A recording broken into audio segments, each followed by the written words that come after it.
안녕하십니까. 안녕하세요. 네, 오늘 또 우리 대한민국과 경제적 민주주의. 자, 벌써 페이지가 190페이지입니다. 네. 오늘 또 우리 윤삼 박사님 모시고 앞으로 또 나가보도록 하겠습니다. 예. 네. 오늘은 이제 그 소농체제, 박정희 시대의 소농체제가 이제 보존되는 문제와 그것의 의미 이런 거를 하는데요. 말하자면 뭐 제가 항상 얘기하지만 자본 축적, 그 다음에 농지개혁, 네. 그 다음에 국제협력 이 세 가지가 이제 기본 원칙인데 그 중에 이제 그것이 이승만 시대 됐고 그 다음에 이제 박정희 시대에 어떻게 개성됐는가.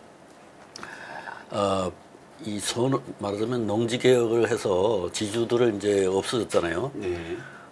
그리고 이제 1헥타르 미만의 이렇게 많은 소농들이 이제 생겼는데 자작농들이 문제가 이제 뭐가 문제가 되냐면 외정 시대까지는 이 농업을 하려면 농지 개량을 해야 되고 또 그 농업 발전하려면 또 관계수로가 있어야 되고 저수지를 만들어야 되고 물을 대야 되죠. 이런 작업들을 하려면 투자가 필요한데 자본 그렇죠. 투자가 필요한데 외정 때까지는 그 투자를 주로 지주들이 맡아서 했죠. 그럼 지주들이 없어지고 나면 누가 하냐 이거예요. 투자할 사람이 없다. 예. 소농들은 규모가 너무 작기 때문에 그 규모로는 할 수가 없죠. 이제 덴마크 같은 데는 이제 농지 개혁이 18세기에 일어났는데 거기는 그 농지 개혁 이후에 생긴 자작농들이 평균적으로 한 20헥타르 정도 됐다 그래요. 이거 규모가 있죠. 그러니까 이 20헥타르 정도의 규모로 협동조합을 결성을 하면 자기네들이 투자를 할 수가 있어요. 그렇네요. 그리고 정미소라든가 이런 가공산업까지 진출할 수가 있어요. 심지어는 그 사람들은 그 협동조합에서 발전소도 만들어서 농촌에서 전기를 썼어요. 근데 우리는 규모가 너무 영세해서 그렇죠. 그렇게 할 여력이 없었어요. 그래서 이제 여기에 대해서 국가가 농업 투자를 해주느냐, 방치하느냐에 따라서 이제 그 운명이 갈릴 수가 있는 거죠. 만약에 방치를 하게 되면 일단 평등하게 농지가 재분배됐어도 그 안에서 다시 계급 분화가 일어나서 빈농이 생기고 분농이 생기면 분농이 빈농 걸 농지를 사들이면 다시 이제 그 격차가 심해지고 그러면 또 지주 소작 제도가 부활할 가능성도 있어요. 네, 그렇네요. 그런데 실제로 우리 역사는 그렇게 되지 않고 아주 영세한 소농이지만 이 영세 소농들이 70년대까지 그대로 살아남아서 아이들을 가르치고 식구들을 다 먹이고 이렇게 했어요. 그러면 이제 그게 방치했을 때 그렇게 된 게 아니에요. 그러니까 뭔가 정부가 여러 가지 일을 했어요. 그래서 이제 그런 원리들을 이제 설명을 해드려야 되는데 전체적으로 보면 이제 우리가 50년의 농지개혁 재분배를 했다고 치면 51년부터 그 이후 기간을 보면 농업 인구가 쭉 늘어나요. 농촌의 인구가. 근데 이게 그 당시에 농업이라는 게 자본주의적인 농업이 아니잖아요. 영세농들이 상당히 정근대적인 농업을 하고 있는 건데 그러니까 거기에 필요 이상 많은 인구가 거기에 붙어서 먹고 사는 거죠. 그러니까 가난할 수밖에 없죠. 그래서 이제 생산성의 증가에도 이제 한계가 있고 한데 이 농업 인구가 뭐 줄어드는 방법은 도시에서 산업이 발전해서 그 농업의 잉여 인구가 도시에 와서 취업을 하는 수밖에 없잖아요.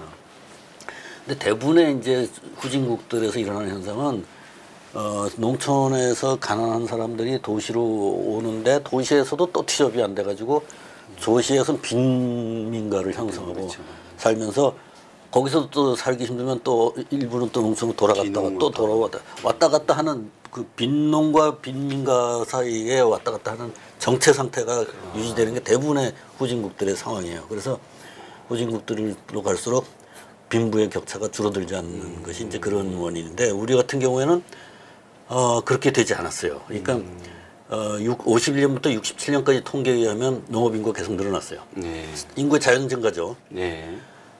그 전에는 이 인구가 우리가 전쟁 중에 이북에서 많이 몇백만이 내려왔기 때문에 전쟁 전후로 네. 일단 농업인구 과잉돼 있었어요. 아. 근데 그 상태에서도 일단 아무튼 이 사람들이 이제 뭐 질병이 심하게 도는 건 없으니까 자연 증가해서 67년까지 계속 늘어나요. 근데 67년부터 이 꺾입니다. 통계에서 인구가 줄어들기 시작해요. 농촌의 농가의 수가. 그러니까 도시 아까 지난 시간에 얘기했지만 65년부터 우리 경제가 테이크오프해서 이제 힘차게 성장을 했다고 그랬잖아요. 그러니까 농촌 인구를 상당히 이제 빨아들이기 시작한 거예요. 도시에서. 그러면서 67년부터 농가 수가 이제 증가하던 추세가 꺾인다고요. 그래서 이제 농촌 문제가 해결될 이제 단서가 여기서부터 시작되는 거예요. 그러네요. 그런데 이제 그 농촌 인구가 줄어들지 않고 쭉 늘어나는 동안은 인구 과밀이 점점 심해지는 거잖아요, 농촌에. 그러다 보니까 이제 빈농들은 거기서 이제 생존을 못하고 해체돼 가지고 이제 도시로 떠나고 또는 그 자기네 농토를 팔았으니까 다른 좀 분홍한테 가서 일을 해주고 밥을 벌어 먹어야 되는 이런 상태가 되잖아요. 그러니까 농업 노동자가 되는 거지. 그러니까 그 농업 노동자들이 생겨나는 거를 기반으로 해서 분홍이 좀 증가하는 그런 추세를 보였어요. 그러니까 빈익빈 부익부가 이제 계급 분화가 다시 일어나는 거죠. 근데 67년 이후로는 그게 다시 역전이 돼가지고 농촌 인구 전체가 압력이 줄어들면서 대체로 0.5 헥타르 이하 농가는 없어지고 1.5 헥타르 이상의 농가도 없어져요. 왜냐하면 많은 땅을 경작하려면 사람을 써야 되는데 쓸 사람은 다 도시로 가버리고 농촌이 없으니까 자기 농가 규모를 1.5 헥타르 이상으로 넓히지 못하고 오히려 줄어들게 되죠. 그래서 말하자면 중농 규모로 그 집중하게 되는 거예요. 구조가. 그러니까 뭐라 그러나 중산층의 강화가 되는 거지. 네. 그래서 이제 소농 체제가 보존이 되는 거예요. 이제 농촌 사회가 뭐 전체적으로 빈익빈 부익부가 아니라 평균적인 농가들이 다수가 존재하는 그런 이제 민주주의적인 그런 상황이 되는 거죠. 농경 민주주의란 말도 쓰는데 agrarian democracy라고 이런 상태를 말하는 거죠. 미국의 서부가 이제 초기에 그런 상태였는데 거기는 우리보다 큰 규모여서 평균적인 농가가 많이 있었던 거고 어쨌든 이제 전체적인 이제 구조는 그렇게 돼 있었고 이렇게 하게 한 이렇게 이제 조성한 뒷받침하던 이제 정부 정책을 보면 처음에 우리가 지난주에 얘기했듯이 1962년에 제1차 경제개발계획을 박정희의 그 쿠데타 정부가 들어와서 제1차 경제개발계획을 만들었을 때는 농업 투자를 강조했다 그랬죠. 그런데 미국의 부협조로 결국 그걸 포기하고 64년에 계획을 수정했다 그랬죠. 그래서 이제 농업보다는 도시 경공업을 위주로 이제 하는 그런 정책을 쓰다가 66년쯤에는 농지 상한선 3정부 상한선을 없애는 그 법 개정을 시도를 해요. 근데 실패하죠. 그래서 그 이유는 뭐냐면 3정부 상한선을 철폐하고 농기업을 키우려고 그랬어요. 농기업을 키우면은 나오는 농산물을 재료로 하는 식품 가공 산업이 발전할 수 있겠죠. 그렇게 하면 농촌에 농업 이외에 공업이 들어갈 수 있고 그런 걸 생각을 했어요. 그렇게 되면 아무래도 평지가 많은 호남이 또 농기업이 많이 발전할 수 있겠죠. 그래서 이제 호남에서 일어나는 여러 가지 불평에 대해서도 대응할 수 있고 이런 생각을 했었는데 이게 뭐 지식인들의 어마어마한 반대 부딪힙니다. 농지개혁법을 개정한다는 것, 특히 그 3정부 상한선을 없앤다는 것에 대해서 뭐 언론과 대학에서 어마어마하게 반대를 해요. 그 이유가 있을까요? 반대하는 원칙적으로 이제 농지개혁이라는 게 처음에 우리가 얘기했지만 헌법에 들어가 있는 사항이고, 농지개혁이라는 것을 굉장히 이상시하는 그런 지식인들이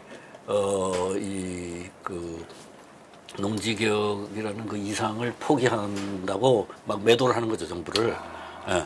그러니까 농기업을 만드는다는 거하고 어떤 농지개혁 이후에 평등주의라는 것하고 혼동을 하고 있는 거예요, 이 사람들이. 그렇겠네요. 예. 그러니까 자유와 평등이 같이 조화가 돼야 되는데 평등만 해놓고 농기업을 안 키워놓으면 자유가 없는 거 아니에요.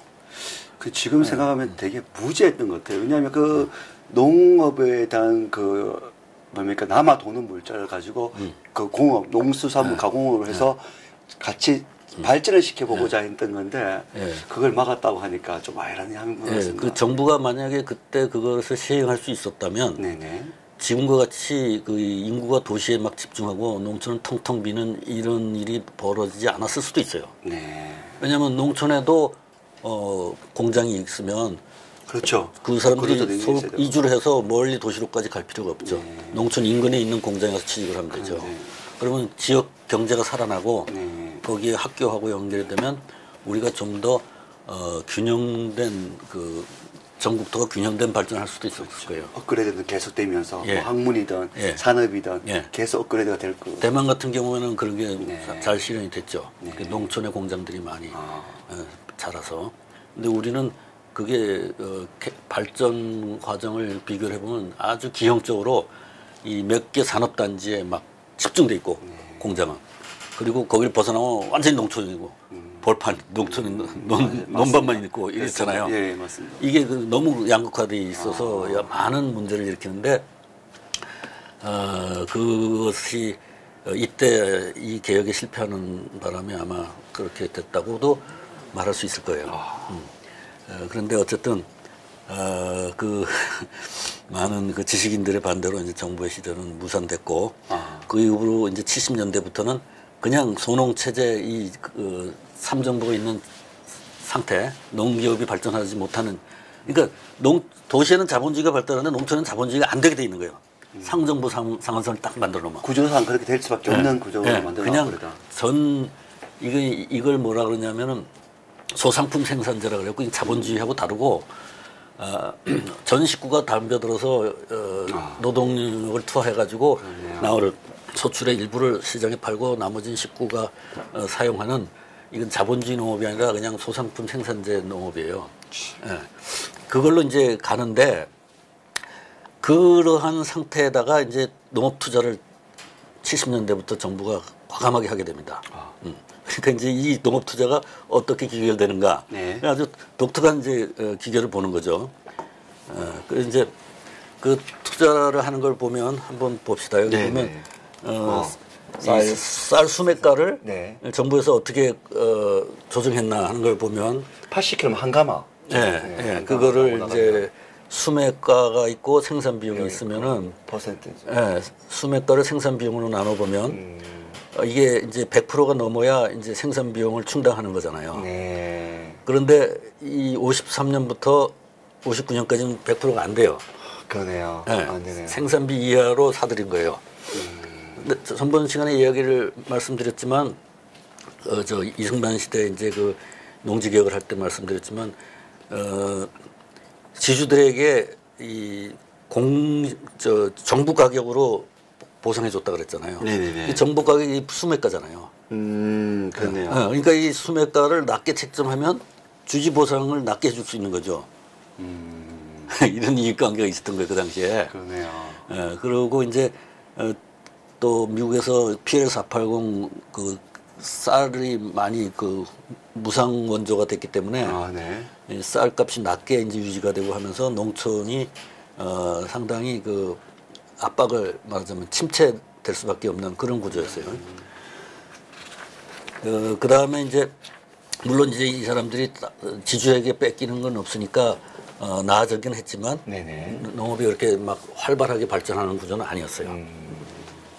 50년대에는. 그러네요. 그리고 이승만 대통령 시대의 전후의 정책은 대부분 도시 산업을 발전시키는데 치중을 했지 농촌에는 일단 농지 개혁을 하는 데까지만 했고 그 이후의 조치에 대해서는 뭐 그렇게까지 강조하지는 않은 셈이에요.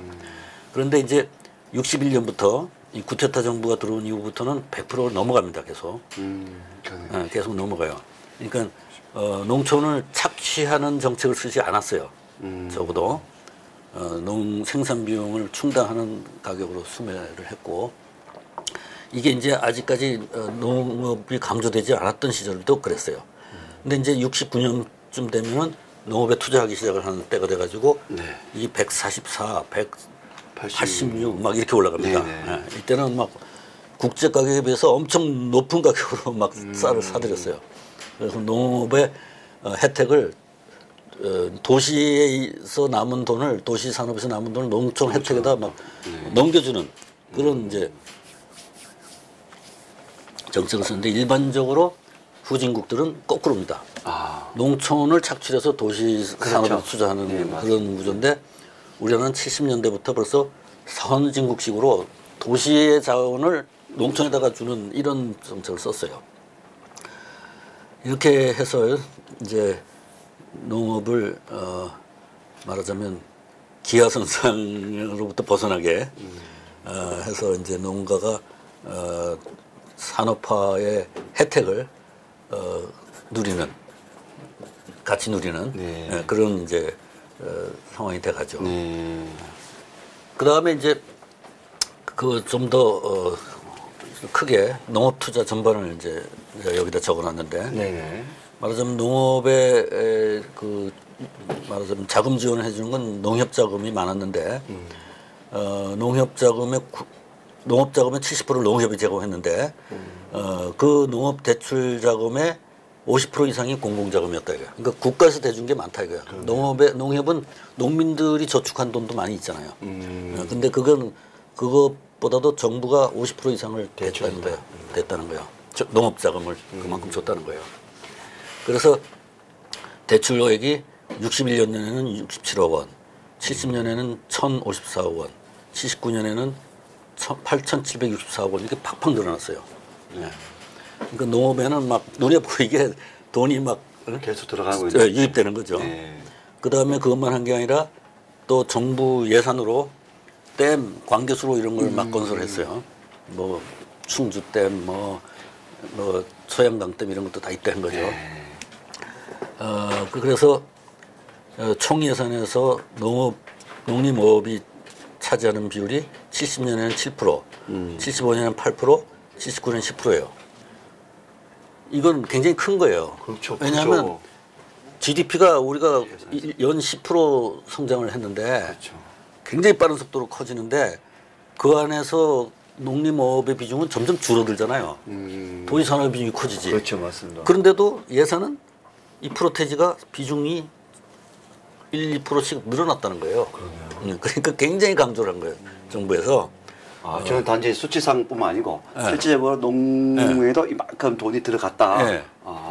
이거는 뭐 어떤 이론에서 경제 이론에서 뭐 이렇게 레커멘드 할 수 있는 상황이 아니에요. 이거는 정부의 의지예요. 의지다. 또 요즘 농촌에 많이 돌아다니는 경운기 이런 거를 국산 기계로 그때 개발했잖아요. 그래서 기계 산업을 또 육성했어요. 그래서 농촌에 기계를 보급하는 그런 것도 정부에서 했고, 그다음에 통일비업실을 개발해서 보급하고, 아까 보여줬던 것처럼 이런 수매가를 올려서 가격 정책으로 농가의 소득을 보전시켜줬어요. 이런 식으로 해서 이제 농업에 굉장히 강조를 하게 된 거죠.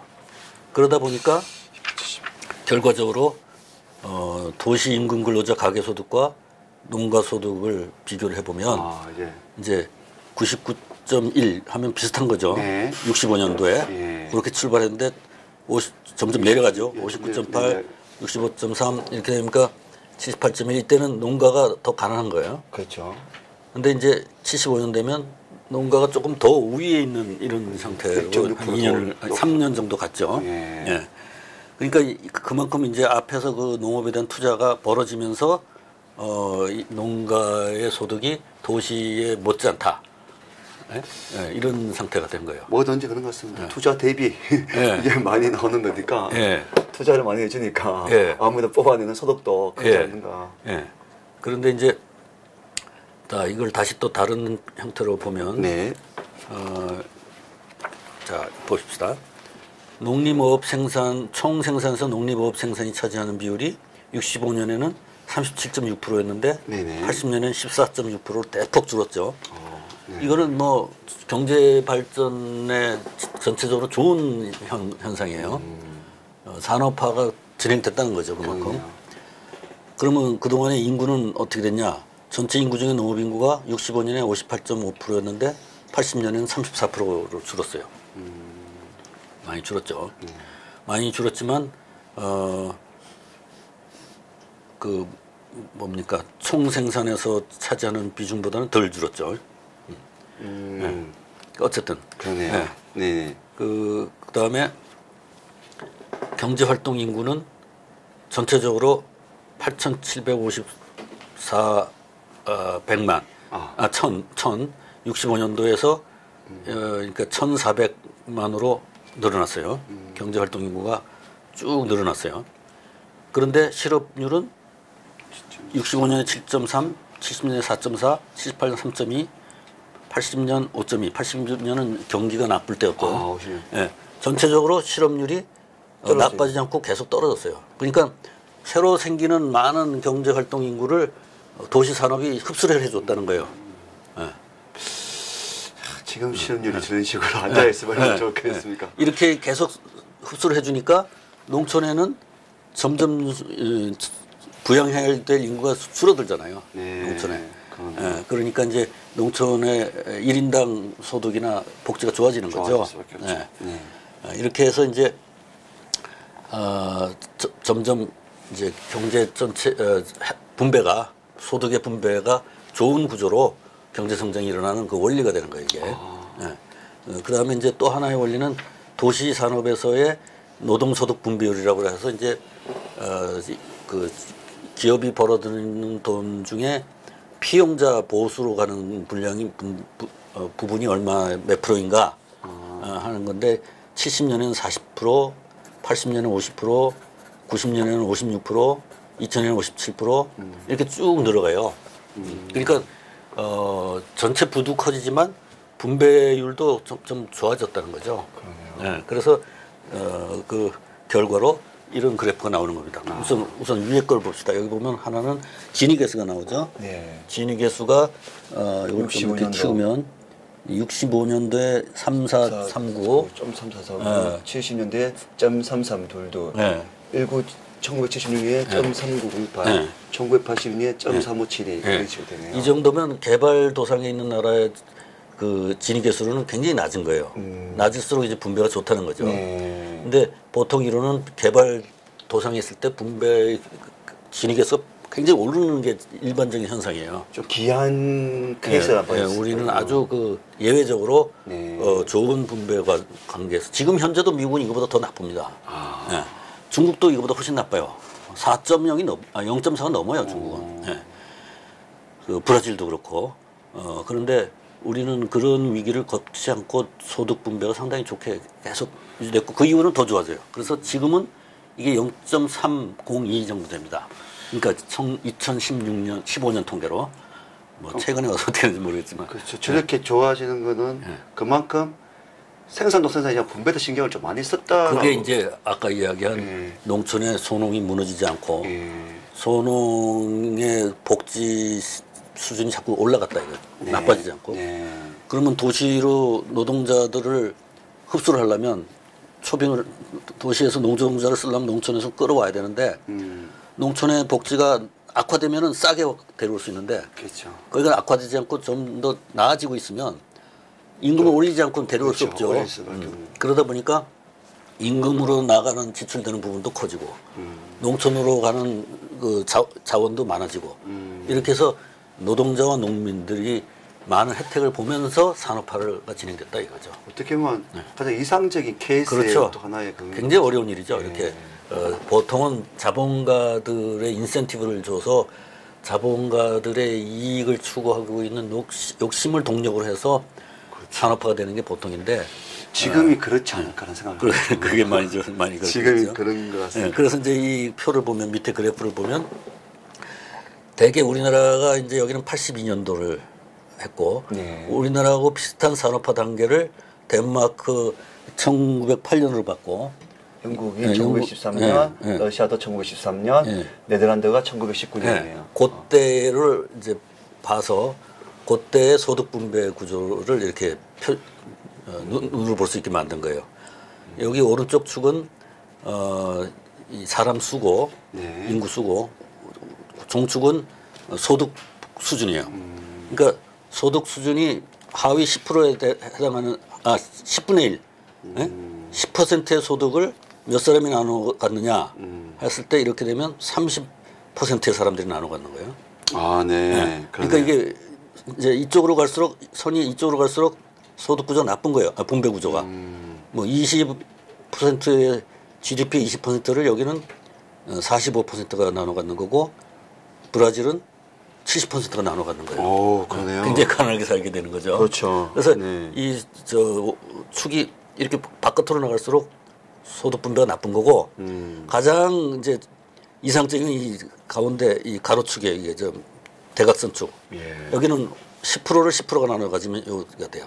20%를 20%가 나눠 갖고 그러면 완전히 공평하게 분배되는 선이에요. 근데 이게 이렇게 될 수가 네. 있나요? 그건 없어요. 그래서 이제 여기서 제일 가까운 나라가 어디예요? 우리하고 좀 가까운 나라가 아니 우리 말고 이 대각선하고 예. 이상적인 분배하고 제일 가까운 가까운 나라가 데가 어디냐고. 뭐 1980년 한국이고. 그렇잖아요. 예. 한국이라고요. 예. 그러니까 산업화 과정에서 가장 소득 분배를 잘한 나라가 한국이라는 거예요. 역사상 전 세계 역사상. 근데 지금 저쪽은 완전히 이거 지금 반대로 막 얘기하고 있지 않습니까? 뭐 어디 보도 못한 무슨 어느 나라 지수를 가져와서 거기는 이렇다 그러고 그런 사람들이 참 많지 않습니까? 이거 우리가 그린 거 아니에요. 윌리엄슨이라는 서양 사람이 그린 도표예요. 아, 네. 자기가 강의에 쓰던 도표 이게. 아, 그렇습니까? 네. 그럼 그 교수님도 봤을 때는 대한민국이 가장 그렇죠. 이상적인 어떤 이 이론과 실제에 가장 잘 맞아 떨어져 간 나라. 그러니까 이론은 모르겠고 자기네들도 왜 이렇게 되는지 모르니까 그러니까 아까 지금까지 산업화 역사상 이런 나라는 없었다는 거죠. 네. 이런 경험은. 거기 보면 보세요. 덴마크가 우리나라가 굉장히 평등한 나라로 돼 있잖아요. 네. 뱅거프가 동그란 예, 선이니까 동그라입니다. 예. 요 고선이에요. 요 선. 예, 고선입니다. 맞습니다. 우리하고도 많이 떨어져 있지만 가장 나쁜 브라질하고도 가까워. 이 세모가 네덜란드예요. 네. 세모가 더 바깥쪽으로 예, 네덜란드도 돌잖아요. 나가고 있고요. 그 영국은 까만 점이죠. 예, 까만 점이 2점이라고 그러죠. 예. 야. 그 우리가 지금 알고 있는 최고의 선진국들보다도 그 산업화 과정에서의 분배 구조는 우리가 더 우수하게 갖고 갔던 거예요. 헌법에서 왜 그때 그 예. 박사님 그때 예. 했지 않습니까? 예. 우리나라 헌법은 좀 기이하다. 예. 이 사유주의적인 부분이 있어서 그렇다. 그런 요인이 있어서 그렇지 않아요? 그렇죠. 그렇게 저는 이제 추적을 한 거예요. 이 책에서. 네. 이게 왜 이렇게 됐겠느냐. 네. 그걸 단순히 박정희 한 사람의 뭐 위대성으로만 설명할 수 없다 이거예요. 뭔가 박정희 이전부터 건국시대부터 어떤 정신이 있었을 거 아니냐. 그래서 제가 추적을 한 거예요. 이 책에서. 그런데 표를 보면 금방 눈에 그렇죠. 브라질은 이제 제일 지금 나쁜 경우로 돼 있는데 아마 이제 이때는 아직 중국이 산업 개발도상으로 이제 떠오르지 않았을 때 작성한 거라서 중국을 하면 아마 브라질보다 더 나쁠 거예요. 네, 그렇겠네요. 거기는 뭐 인구도 많고 분배는 격차가 제가 알기로는 뭐 더 심해요. 가진 사람들 엄청 가지만 또 비농은 엄청나게 비농을 하고 있기 때문에. 그러니까 이런 우리나라는 짧은 시간 안에 고도 성장을 했다는 것도 놀라운 일이었지만 그 고도 성장을 이렇게 분배 구조의 악화를 피하면서 했다는 거예요. 산업화 역사상 전무후무하게. 이걸 보고 있으니까 제가 지금 딱 이렇게 뭐 보겠습니다. DJ 정권을 보게 되면 노무현 정권 때 생산과 분배를 얘기가 참 많이 했던 걸 제가 기억이 납니다. 아마 그때에 이걸 우리가 다 무너지지 않았나 싶습니다. 왜냐하면 성장보다는 분배를 많이 강조하다 보니까 성장을 해야 분배가 되는데 지금 분배가 너무 강하다 보면 이 그래프가 무너지지 않았겠나 하는 생각이 좀 가져봅니다. 모르겠어요. 그거는 이제 나중에 그건 산업화 이후 문제니까. 그렇죠. 요건 산업화 과정에서 과정에서 얘기한 거고. 자, 그래서 이제 이게 말하자면 우리나라 산업화의 그 평등주의적인 특성을 이제 제가 도표로 이제 설명을 해드린 거고. 너무 재밌게 잘 봤어요. 자, 그러면 이제 이런 그 일들이 벌어지는데 이게 정부만의 노력으로 되는 건 아니고 새마을운동이라는 게 또 있었어요. 네, 맞습니다. 말하자면 무조건 투자한다고 되는 게 아니라 이거요. 투자를 해도 농촌 개발에 실패한 나라가 대부분이에요. 제3세계 나라들은 대부분 그래요. 많은 투자를 해도 농촌의 개발로 이어지질 않아요. 네. 왜 안 이어지냐? 농촌 마을에다가 정부가 돈을 주면 그 돈을 일부 돈이 많은 그 농촌 부호가 다 차지해요. 그 혜택을. 옛날 조선시대랑 똑같네요. 그렇죠. 말하자면 거기다가 우물을 파야 된다. 그럼 우물을 팔 수 있는 뭐 능력이나 기술을 가진 사람이 그 동네에서 그 부호밖에 없다 이거. 네. 나머지 사람들은 뭐 하루 벌어 하루 먹는 거에 급급하니까. 맞아요. 그러다 보면 그 사람한테 지원이 가게 되는 거예요. 그럼 그 사람만 점점 배가 불러서. 그렇죠, 맞네요. 그렇게 해서 결국은 개발에 실패를 해요. 그냥 농촌의 빈곤이 없어질 않아요. 네. 계속해서. 근데 한국은 실제로 빈곤이 없어져 버렸어. 10년 만에. 그렇군요. 야. 그거는 이제 농촌의 그 농민들의 호응이 있었기 때문이에요. 응? 농민들이 직접 참여를 했다 이거예요. 새마을운동에. 자, 봅시다. 네. 이제 정부에서 처음에 69년도에 청도에 가서 박정희 대통령이 이제 그 수해 이후 수해 복구에 지원을 조금 해줬는데 청도 동네 사람들이 열심히 그걸 자기네들이 참여를 해서 막 마을을 새로 싹 갖고 오는 걸 봤어요. 그래서 이걸 전국적으로 한번 해보자. 해서 이제 전국에다가 시멘트하고 뭐 자갈하고 좀 지원을 해줬어요. 그러면 이제 거기에서 마을이 잘 단결되는 마을 사람들은 그거를 뭐 대충 나눠서 그냥 해프게 쓰질 않고 그걸로 이제 마을 회관을 건립을 해서 그 마을 회관에 모여서 이제 자기네들이 서로 협의를 해서 그다음에 마을 도로를 확장하고 또 지붕을 개량하고 연탄을 받아들이는 이런 이제 순서로 마을을 개발해 나갔어요. 이렇게 잘 해나가는 마을에는 정부에서 계속 지원을 해줬어요. 아, 전력화 사업도 순서로 해주고. 그렇죠. 그런 마을은 자립마을이라고 이름을 붙여주고 전력을 제일 먼저 공급을 해줬어요. 그 뭐 전력을 공급을 하려면 이제 전봇대를 세우고 뭐 이렇게 작업을 해야 되잖아요. 근데 그거 사실 농촌에 몇 가구 살지도 않는데 거기다 막 시설을 투자를 하려면 그 뭐야 사업상 수지가 안 맞죠. 수지가 안 맞는 사업이에요. 그렇죠. 근데 이제 한국전력이니까 하는 거죠. 네. 국영기업이니까. 공기업 그러니까. 그런데 이제 그것도 뭐 농로도 마을 도로도 확장해 놓고 이런 데는 이제 좀 그 차로 이제 장비를 싣고 가고 하는 거 쉽잖아요. 그렇죠. 길도 닦아야 되고. 그리고 이제 농촌 그 마을 주민들이 또 많이 거기 협력을 해주고 자기네들이 자질구를 하는 심부름 지네들이 다 하고 이렇게 하니까 그 비용을 적게 하면서 발전되고 그 뭐야 시설을 할 수 있잖아요. 그러니까 그런 마을부터 한 거예요. 우시아우시아 재밌었겠습니다. 그렇죠. 그러니까 이거는 기업의 회계 논리로는 되지 않는 일을 이제 이 마을 사람과 기업의 협동에 의해서 한 거죠. 그다음에 가전제품 농촌 이렇게 해서 이제 마을 도로가 확장되고 그다음에 전력이 들어가면 가전제품을 쓸 수가 있게 되죠. 그렇네요. 전기가 있으니까 뭐 하다못해 밥 섰을 때 있을 거, 담임이나 쓸 수 있고, 테레비도 들어오고, 세탁기도 그럴 수 있고, 냉장고도 갈 거고. 그러니까 농촌의 생활이 도시 못지않게 이제 윤택해지죠. 편리해지고 또 이 가전제품 만드는 도시의 회사들은 시장이 또 생겼죠. 그렇죠. 농촌의 시장이. 대리점도 만들어야 되고. 그렇죠. 바로 그거죠. 그래서 이제 농촌과 도시의 격차가 이제 해소가 되는 거예요. 계속 줄어들고. 그 전까지는 농촌과 도시는 딴 나라처럼 살았다 이거예요. 농촌에 가면 깜깜해. 전기가 안 들어오니까. 저희 여기는 뭐 하루에 버스 한두 대. 그렇지. 뭐 이렇게 얘기하시는데. 도시에 오면 화내. 예, 화나고. 그러니까 그걸 이중경제라 그랬다고. 딴 나라처럼 사니까. 근데 토요일 에코노미라고 하셨구나. 예. 그걸 이제 하나의 경제로 통합을 시킨 거예요. 그래서 도시에서 생산한 제품을 가전제품 농촌에 팔고 또 농촌에서 생산한 농산물을 도시에다 팔고 이 도로를 통해서 이렇게 해서 이제 이중 경제가 해소되는 게 이제 하나의 경제적인 통합이죠. 그래서 이제 근대화가 완성되는 거예요. 이렇게 해서 그 전까지는 도시는 근대적이고 농촌은 전근대적이고 이랬는데 이 그냥 영세 소농 시스템 하에서도 통합이 된 거예요. 그래서 그런지 해외 지도자들이 이 새마을 운동을 많이 그렇죠. 배우는 그런 거죠. 또 제품을 살려면 가전제품 사면 돈이 있어야 되잖아요. 그렇죠. 근데 쌀을 정부에서 비싼 값에 사주니까 돈이 들어가는 거 아닙니까? 수매가가 높으니까 그렇죠. 뭐 그러니까 돈이 있으니까 사는 거죠. 사니까. 그런 식으로 해서 이제 이게 된 건데 이거를 이제 해나가는 과정에서 정부에서 또 새마을 교육을 해가지고 농민들한테 이제 깨어나라. 그냥 전통적인 그런 방법으로 사지 말고 근대화 될 수 있다는 신념을 가지고 여기 참여해달라. 이렇게 해서 이제 셀프가 참머리 새마을 교육을 시켰어요. 이제 이 셀프-헬프라는 자조라는 말은 이제 1859년도에 영국에 있는 스마일스가 책으로 쓴 개념이고, 이거는 이제 말하자면 노동조합 같이 집단적으로 저항을 해서 자기의 경제적인 혜택을 보자는 게 아니라 내 스스로의 노력과 기술 습득으로 성공하겠다.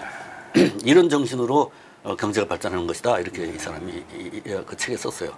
그리고 하늘은 스스로 돕는 자를 돕는다. 이 말도 이제 이 사람이 쓴 거고. 네. 그래서 근면, 근로, 급기, 뭐 절제, 자기 수양 이런 이제 자기 개발 이것이 중요하다. 뭐 농촌에 제일 이제 말하자면 못 배우고 뭐 이렇게 험한 일을 하는 사람들도 마찬가지로 자기의 개발이라는 것이 자기의 성공으로 이어진다. 그렇죠. 이런 이제 철학이에요.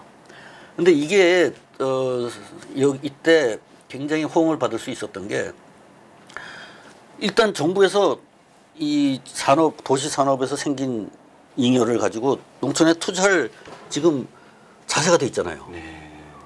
그러니까 자기네들만 자조 정신을 가져주면 막 도와주잖아. 그러니까 내가 그러니까 아까 말씀드린 하는 스스로 돕는 게 아니고 내가 정말 열심히 하다 보니까 나라가 도와주는 거니까. 근데 암만 도와줘도 자기가 그런 생각이 없으면 그렇죠. 다 해프게 쓰고 말잖아요. 맞죠. 옛날에 농촌은 뭐 이렇게 농한기에 되면 화투나 치고 그랬잖아요. 근데 농한기에도 화투 치지 마라. 화투 치지 말고 뭐 가만히라도 뭘 해라. 짜고 이렇게 하면 낫지 않느냐. 이런 식으로 이제 생활 태도를 바꾸게 하면서 지원했다 이거지. 그러니까 그 지원된 자원이 낭비되지 않고 생산적으로 이제 돼서 성공을 한 거고, 또 하나는 그 자원이 일부 계층에게 쏠려서 됐으면 그렇죠. 그 안에 이제 빈부격차가 심해지면서 계층 간의 갈등이 생겼을 건데. 그랬을 텐데 이게 상당히 공평하게 분배가 됐어요. 상당히 어려운 일 같아요, 정말. 그거는 전제가 이승만 대통령이 했던 농지개혁이 있었기 때문에. 네. 이미 농촌의 계급 구조가 균등했기 때문에 무슨 거기에 뭐 대단한 지주가 없었잖아요. 네, 그러네요. 그러니까 모든 사업을 하려면 평등한 사람들이 모여서 협의해서 해야 되는 거지. 뭐 누구 혼자서 막 독불장군을 할 수가 없는 구조잖아요. 야, 정말, 지주가 이미 없어졌기 때문에. 정말 신기한 것 같아요. 이건 정말 진짜 해외에서도 많이 공부할 것 같아요. 그러니까 해외에 이 새마을 운동을 수출을 할 때 주의해서 봐야 될 게 그거예요. 우리는 이미 그 농지개혁을 했기 때문에 이게 성공할 수 있었던 거예요. 그렇죠. 실패한 거는 단지 정신만 가져와서 해보자 했는데 그거 어렵죠. 근본적인 근간이 없으니까 보고만 가져오는데 이게 안 되네? 이렇게 될 수밖에 없는 거네요. 그러니까 기본적인 구조가 불평등하면은 사람들이 잘 호응을 안 하죠. 그런 것 같아요. 정말 제가 시골에 가보면 마을회관이 있고 그리고 또 왜 그 청년 단체가 있고 부녀 단체도 있고 있으니까 그런 분들이 우리 동네에 이만한 돈이 들어오니까 그냥 쓰지 말고 또 어떠한 집에 채시 집안에 쓰는 게 아니고 우리 골고루 우리가 잘하자. 그러니까 여기 뭐 마을 회관이나 마을 도로나 이런 거는 다 공동의 재산이잖아요. 그러니까요. 근데 마을 도로를 넓히려면 누군가의 사유지가 또 내야 편입돼야 되잖아요. 그러니까 좀 십시일반 양보도 하고 서로 간에 협의해서 누군가 양보를 하고 이렇게 해야 되잖아요. 맞습니다. 그러려면 서로가 믿고 협의할 수 있는 그런 게 있어야 되는 거예요. 협조가. 그러니까 그런 정도의 그 민주적인 그 갈등 조정이 될 수 있는 그러한 마을이었던 거예요. 그때 이미. 이게 어떻게 보면 대한민국은 시적 사회도 조금 그런 것도 있고 그런 것도 있고요. 왜냐하면 그 동네에 가면 다 같은 부락이니까. 뭐 삼촌이 좀 양보해라. 뭐 이런 식으로 할 수 있는. 그러니까 지금 우리가 새마을 운동이라는 거는 박정희 대통령의 대표적인 지적으로 돼 있는데 이 경우에도 그게 그 이전에 농지개혁이 없었으면 새마을 운동 성공할 수 없었다고 저는 봅니다. 그러니까 이게 갑자기 하늘에서 떨어진 건 아니에요. 예. 말씀 듣고 보니까 단계적으로 우리가 그 전진을 한 거예요. 어떻게 보면 우리는 그렇게 할 수 있었던 나라를 만들어준 거예요. 건강히 그 국부 그렇죠. 이승만 대통령이. 그렇죠. 그 위에다가 예. 박정희 대통령이 아주 유능하게 이걸 경영한 거지. 그걸 딱 맞게끔 그렇죠. 만들어놓은 거야. 이걸 일본에서도 30년대 했어요. 아, 그래요? 자주운동을 농촌에. 네, 맞아. 일본에서 자주운동 했다고 들었습니다. 근데 또 잘 안 됐다. 거기는 별로 효과 없었어. 왜냐하면 네. 거긴 지주들이 있었고 나머지 소작이들은 아주 가난했고 이런 구조였거든요. 야, 오늘 재밌는 거 들었습니다. 오늘 여기까지. 여기까지 할까요? 네. 네. 너무 재밌는 시간이 가서 갑자기 막 재밌었습니다. 다음 시간은 218페이지 자유주의 그 국제질서와 국제협력부터 또 하겠습니다. 국제협력이라 또 재밌을 것 같습니다. 네, 다음 시간에 또 뵙겠습니다. 고맙습니다.